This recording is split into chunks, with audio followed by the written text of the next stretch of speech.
को लगता है कि इसमें जो जितना सारा का सारा ये इंसिडेंट हुआ है, दो तीन चीज़ें बहुत इंपॉर्टेंट है।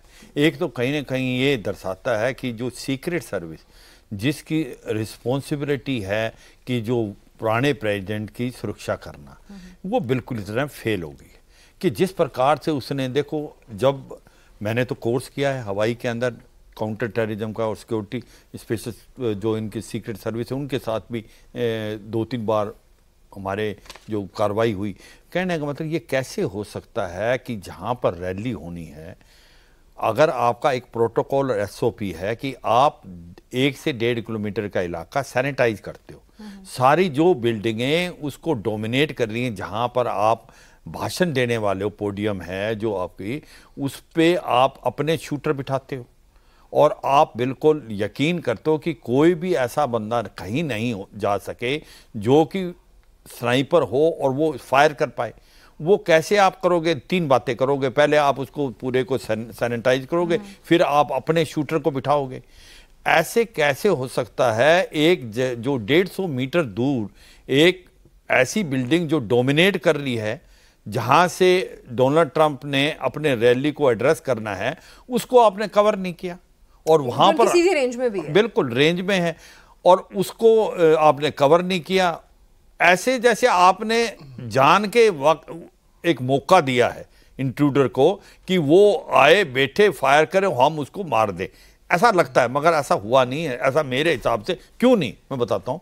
ये चलिए एक बहुत बड़ी चूक ये भी मान लेते हैं कि जो सर की थ्योरी है कि भाई मेरी थ्योरी नहीं है, मतलब ठीक है देखो बात सुनो, चर्चा है, मेरी थ्योरी नहीं है। मैं ये कह रहा हूँ जो सिक्योरिटी लैप्स हैं वो इतने सीरियस हैं कि जो शूटिंग इंसिडेंट है, मतलब उसको इतना ड्यूबियस लगा, मतलब उसको पूरे के पूरे जो बेचारे की उनकी जान को खतरा था। ठीक है, तो अब मैं आगे बता रहा हूँ, मैं आपको आगे हम आगे करें कि ठीक है, अगर ऐसा भी तो कि भाई आप का कुछ हो सकता है, लेकिन सिक्योरिटी एजेंसीज के पास ऐसी कौन सी मजबूरी थी? क्योंकि ये भी कहा जा रहा है कि जो छत पे दूसरी तरफ जो बंदा बैठा था, जो स्नाइपर बैठा था, वो चारों तरफ देख भी तो रहा होगा, उसे दिखा नहीं, उसकी रेंज में नहीं आया कि सामने की छत पे एक बंदा बैठा है गन के साथ। हम पहले यही देख रहे हैं कि प्रोटोकॉल क्या होता है, क्या एसओपी है, कि उसमें कितनी बड़ी चूक है। आप बोलते हो सीक्रेट सर्विस वर्ल्ड की वन ऑफ द बेस्ट ऐसी सर्विस है जो कि प्रोटेक्शन करती है, और वो भी प्रेसिडेंट और पुराने प्रेसिडेंट को, तो वो तो एक प्रकार पत्ता को नहीं हिलने दें, पत्ता भी अगर हिलेगा उसको गिरा देंगे। ऐसी बड़ी गलती करना कि आप 150 मीटर ऐसी बिल्डिंग को छोड़ो, और अब आप बता रहे क्या कह रहे हैं, सीक्रेट सर्विस कह रही है कि जो वहां की लोकल पुलिस थी उसकी जिम्मेवारी थी, उसको ये करना चाहिए था। देखो, तो इसका मतलब ये है कि ये इतनी बड़ी कमी और खामी रहेगी जो कि सीक्रेट सर्विस के लिए ऐसा लगता है कि बहुत ही लगता है कि उन्होंने मौका दे दिया।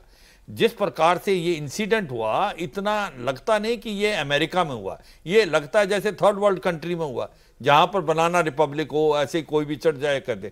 2-3 बातें बड़ी इंपॉर्टेंट है कि ये भी कह रहे हैं कुछ ना कुछ ऑन लुकर कि उन्होंने ये बंदा चढ़ता देखा और जो सिक्योरिटी सर्विस है उसको बताया भी, फिर भी सिक्योरिटी सर्विस ने इस पर एक्शन नहीं लिया। तो ये जितना भी इसको सोचते हो तो ऐसा लगता है कि कहीं ना कहीं इसके अंदर बहुत खामियां हैं।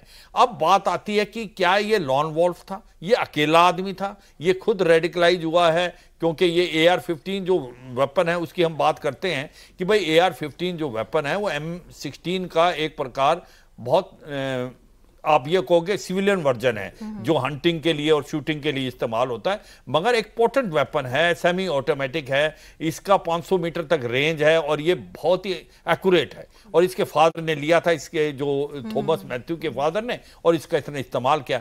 मतलब ये है कि क्या उसको मोटिव क्या था, अगर वो अकेला था, क्या मोटिव था कि उसने डोनाल्ड ट्रंप के ऊपर फायर किया? ये पॉइंट बहुत इंपॉर्टेंट है, क्योंकि अभी वो तो मर गया, अब बड़ा मुश्किल होगा FBI के करना।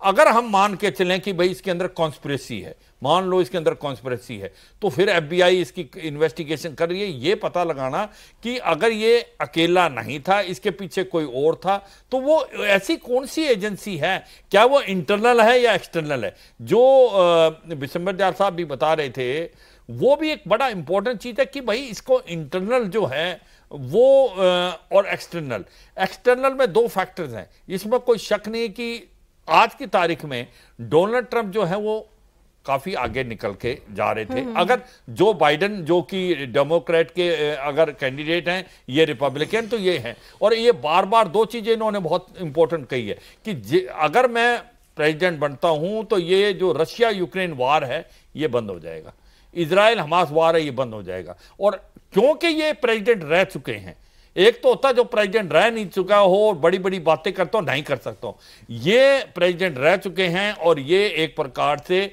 सबको विश्वास है कि ऐसा कुछ कर सकते हैं।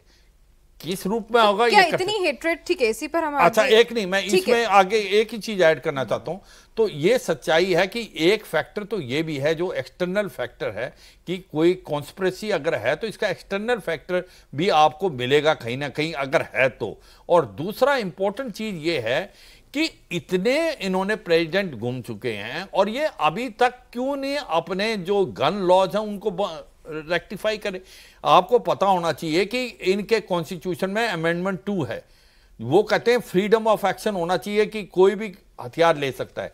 अब सबको ये लग रहा है कि अगर हर बच्चे के पास हथियार होगा तो हर रोज 3 से 4 लोग मारे जाते हैं अमेरिका में, ये क्यों नहीं गन लॉज को चेंज करे।